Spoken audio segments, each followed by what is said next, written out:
Welcome to our channel. Today we how to enable using grid systems in Figma, full guide step by step clearly. To enable grid systems in Figma, start by opening your design project.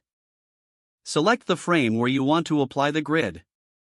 On the right side panel, locate the Layout Grid section. Click on the plus icon to add a new grid to your selected frame. By default, Figma will apply a rectangular grid. To change the grid type, click on the grid icon next to Layout Grid.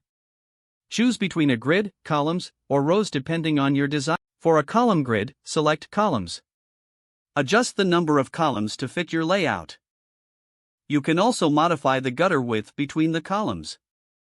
If you prefer a row grid, select Rows. Adjust the number of rows and the gutter width as needed. To customize the grid color, click on the color box next to Grid Color. Select your desired color from the palette. You can also adjust the opacity of the grid for better visual integration. To set a specific grid size, modify the size input under Grid Size. If you want to align your design to the grid, you can find this option in the top menu under View. Once enabled, your objects will automatically align with the grid.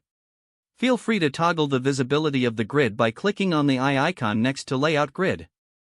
This allows you to see your design without the grid while still having. To remove the grid, simply click on the minus icon next to Layout Grid.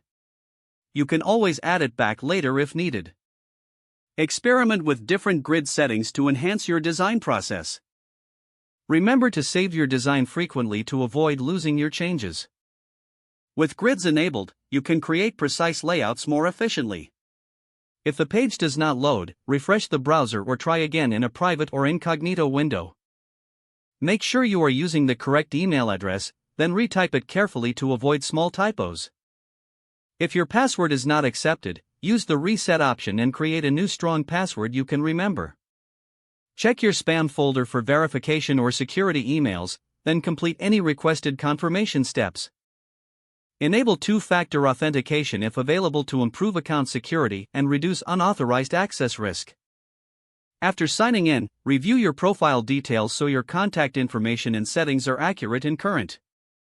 If you see an error message, note it down and try again after restarting your device and internet connection. Log out when you finish, especially on shared devices, to keep your account and payment information secure. If the page does not load, refresh the browser or try again in a private or incognito window. Make sure you are using the correct email address, then retype it carefully to avoid small typos. Don't forget to like this video and subscribe to our channel for more step-by-step tech guides.